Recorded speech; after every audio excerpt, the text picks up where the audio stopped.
Hey y'all, so I'm going to talk about The Deep by River Soloman, David Diggs, William Hudson, and Jonathan Snipes. It is a very short novella. It is about the Wajinru people. They are water-dwelling creatures. I know I'd previously said that they were almost like mermaids. And I mean, that's kind of how the picture looks, but that's not exactly what they are. I wouldn't call them mermaids. They're more of just water-dwelling creatures. And I really enjoyed this book. It has a unique perspective. The way they pull in this emotion-filled history is very well done. The writing is very well done. It has a way of evoking these certain emotions out of you, and without being overwhelming. I really enjoyed it, and this book says something. It has meaning. When you're reading it, it's not just another story. You can tell that there is feeling and passion behind the story that they've put together, and it's very well done.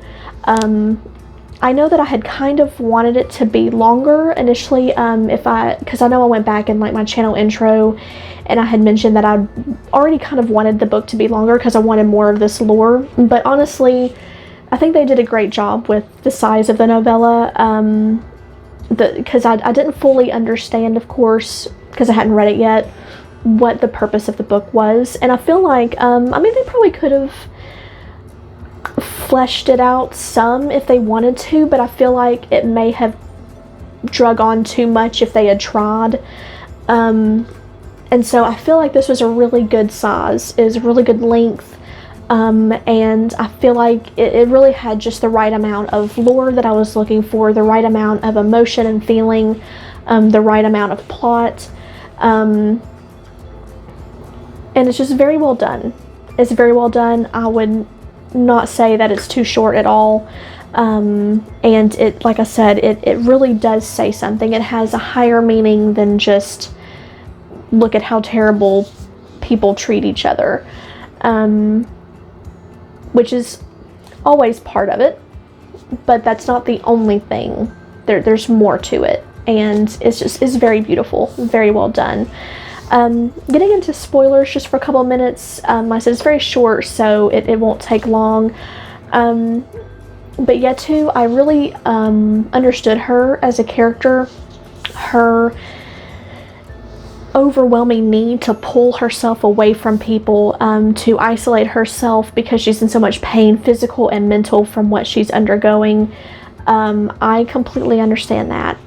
When Yetu swims away and leaves the Wajinru in the middle of their remembrance, that was pretty surprising. I was actually a little surprised, and I really felt happy for her. I was excited for her because when I was first reading it, when you're first, listening to it from her perspective, you just kind of feel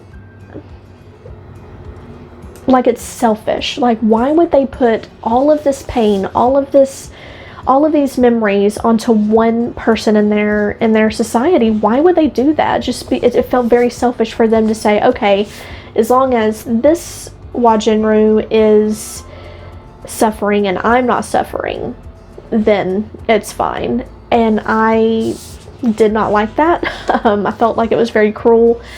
And then, it kind of does the flashback where you learn about the first Wajinru and why I want to say her name was Zoti, why Zoti took all these memories. And in the beginning, it was to protect her newfound family.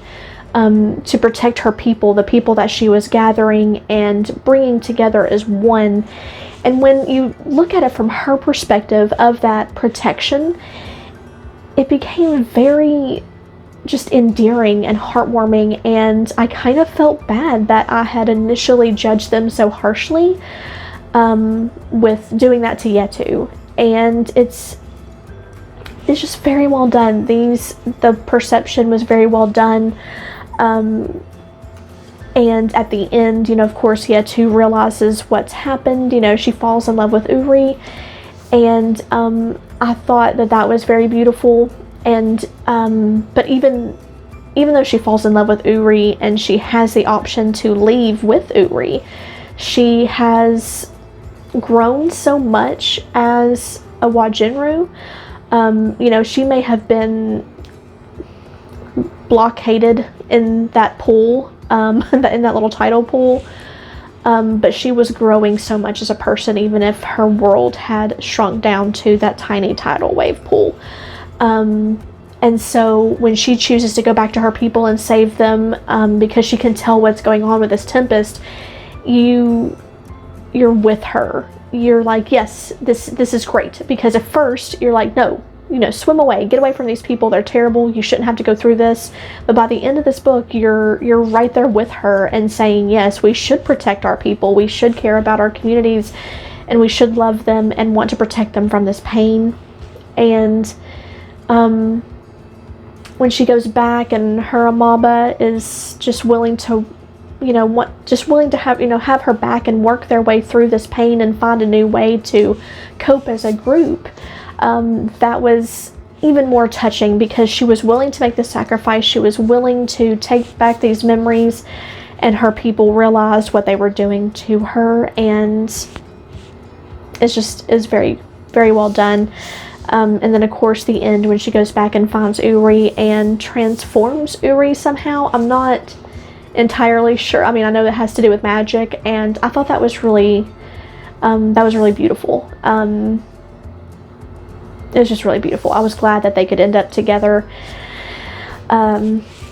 like they did. And it's one that, this is a novel that without BookTube I probably wouldn't have picked up. I'd never seen it before, never heard of it before.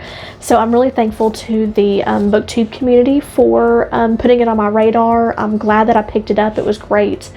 And I'm gonna I'd like to see if they have some more by these authors. I'm sure there's out there, I just haven't looked at them yet, so I may pick up some more books by them. So it's very well done, very well.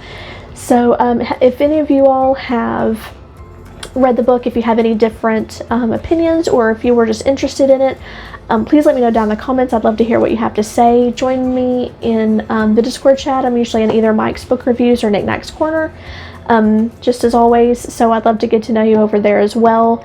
And I'll talk to y'all soon. Y'all take care. Bye.